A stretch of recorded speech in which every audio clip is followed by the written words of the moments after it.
मैं पहली बार एक वीडियो बना रही हूँ। वजह है, कल मेरी एक बहुत ही अच्छी फ्रेंड ने एक वीडियो बनाया और उसको फेसबुक पे पोस्ट किया उसके जवाब के लिए।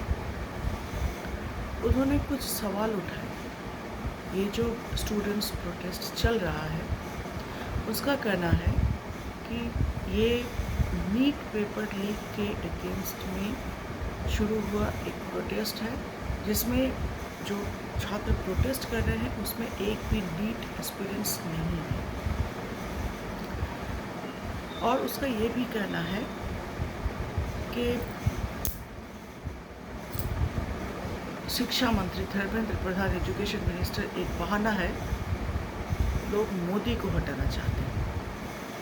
वो मोदी जिसके आने के बाद सब कुछ ठीक हो गया, कोई बॉम्ब ब्लास्ट नहीं हुए, सब सही हो गया, अच्छे दिन आ गए, वगैरह वगैरह। मैं अपनी उस दोस्त को कहना चाहूँगी, मैडम आप अपनी आँख से चश्मा उतारो। ये ये जो प्रोटेस्ट है वो शुरू नीट के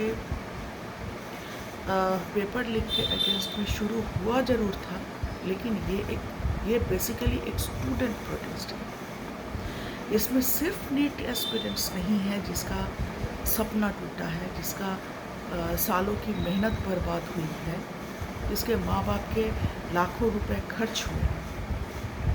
ये सिर्फ उनका प्रोटेस्ट नहीं है, ये उनका भी प्रोटेस्ट है जिसका रेलवे की परीक्षा रद्द हुई है, जिसकी बैंक की परीक्षाएं रद्द हुई है, जिसकी पुलिस सेवा भर्ती की परीक्षाएं रद्द हुई है, जिसका नर्सिंग ट्रेनिंग इनकम्प्लीट रह गया है क्योंकि परीक्षा नहीं हो पाया है। ओवरऑल ये एक एजुकेशन सिस्टम, ये जो वर्तमान में एजुकेशन सिस्टम चल रहा है उसके अगेंस्ट में एक प्रोटेस्ट है। दूसरी बात, इसलिए सिर्फ नीट एक्सपीरियंट होना नहीं होगा। बहुत स्टूडेंट्स हैं, बहुत अलग अलग फील्ड के स्टूडेंट्स हैं, वो लोग स्टूडेंट्स हैं और स्टूडेंट्स के माँ बाप। दूसरी जो चीज़ उन्होंने कही है कि धर्मेंद्र प्रधान एक बहाना है, लोग मोदी को हटाना चाहते हैं। ऑफ कोर्स हम मोदी को हटाना चाहते हैं, होके कहते हैं हम मोदी को हटाना चाहते हैं, because he is a useless feel. 2014 के बाद ऐसा कोई तब्दीली नहीं आई जिस तब्दीली की वजह से लोग उन्हें ढोल ढक्कर बजाकर गद्दी पर ले आए। अच्छे दिन आ गए। किसके अच्छे दिन आए? हमारे आए हैं? आपके आए हैं? किसके आए हैं? जब आप सबको पता है किसके अच्छे दिन आए हैं। नेता मंत्रियों के आए हैं, उद्योगपतियों के आए हैं, बिलियनियर्स के आए हैं। करीब 3 लाख से ज़्यादा बिलियनियर्स इस देश को अच्छे दिन पे लाके छोड़ के चले गए। उन्होंने इंडियन पासपोर्ट सब सरेंडर कर दिया है। तो अच्छे दिन किसके आएंगे? उनका कहना था, मेरी सहेली का कहना था कि बॉम्ब ब्लास्ट नहीं हुआ। ठीक है, मानते हैं बॉम्ब ब्लास्ट नहीं हुआ, लेकिन जो हाई सिक्योरिटी जोन,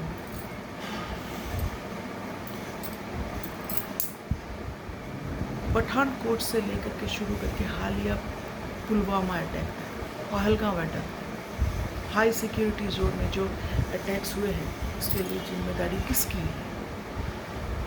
उसकी जिम्मेदारी हमारे प्रधान सेवक क्यों नहीं लेते? सवाल तो यही है ना कि अकाउंटेबिलिटी कोई नहीं ले रहा है। और वो कंपेयर कर दिए कांग्रेस के ज़माने के साथ। कांग्रेस के ज़माने में इस्तीफा होते थे, ऑफ कोर्स होते थे। कांग्रेस में 90s के आसपास में पेपर लीक्स हुए हैं, जिसके लिए तत्कालीन शिक्षा मंत्री पवन बंसल का भतीजा इन्वॉल्व था। पवन बंसल ने इस्तीफा दिया, जबकि भतीजा इन्वॉल्व था। शिक्षा मंत्री ने इस्तीफा दिया। एक के बाद एक रेल दुर्घटनाएं हो रही हैं। अश्विनी वैष्णव दे रहे हैं इस्तीफा? नहीं दे रहे हैं। वो रेल को छोड़कर रील बनाने में बिजी हैं। और कांग्रेस के ज़माने में लाल बहादुर शास्त्री से लेकर के ममता बनर्जी तक, नीतीश कुमार, सबने इस्तीफा दिया क्योंकि मानवीय मूल्यों पर, ह्यूमैनिटेरियन ग्राउंड पर, क्योंकि उस ज़माने में ह्यूमैनिटी जिंदा थी, आज सिर्फ पैसा जिंदा है। तीसरा उन्होंने कहा था भ्रष्टाचार मत बोलो, भ्रष्टाचार पे जितना कम बोलोगे अपनी फजीहत उतना कम करो। मोदी जी ने कहा था ना खाऊंगा ना खाने दूंगा, लेकिन उन्होंने ये नहीं कहा था जो खा पी कर दांत ब्रश करके आए हैं उनको मैं वॉशिंग मशीन में धोकर अपने बगल में बैठा दूँ। कौन नहीं है इस भ्रष्टाचार के? छगन भुजबल, नीतीश राणे, हेमंत बिश्वा शर्मा, शुभेंदु अधिकारी, इन दोनों को तो आपने चीफ मिनिस्टर बना के बिठा दिया, जिसके अगेंस्ट में आप ही कहते थे खा पी के आए हैं, पैसे लेके आए हैं। इनको आपने चीफ मिनिस्टर बना दिया। स्वर्गीय अजीत पवार, जिसको एक टाइम में आप बोलते थे चक्की पीसिंग एंड पीसिंग, वो क्या है? उसको कैसे बिठा लिया आपने साथ में? वो तो खैर नहीं रहे अब। मत बोलो, कुछ भी बोलने से पहले डाटा कलेक्ट करो। मेरे पास सारे डेटास पड़े हुए हैं। शिक्षा व्यवस्था की अगर बात करें तो बहुत बुरी हाल है। 2014 से 2026 1 लाख सरकारी स्कूल बंद हो चुके हैं।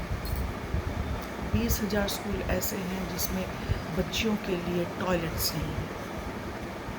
80,000 स्कूल ऐसे हैं जिसमें कक्षा पहली से लेकर 5वीं तक सिर्फ एक शिक्षक है।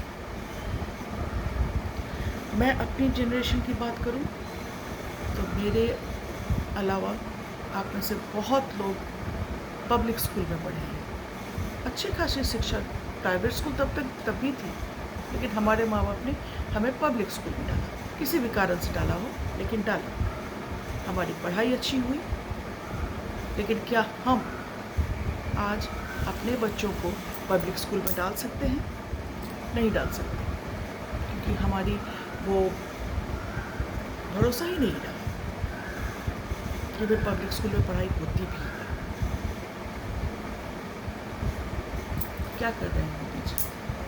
एजुकेशन बजट हर साल घटता जा रहा है। सरकारी स्कूल्स बंद हो रहे हैं। सरकारी हॉस्पिटल्स के जर्जर हालत है। आयुष्मान कार्ड एक दे दिया, सरकारी हॉस्पिटल कहाँ है सर?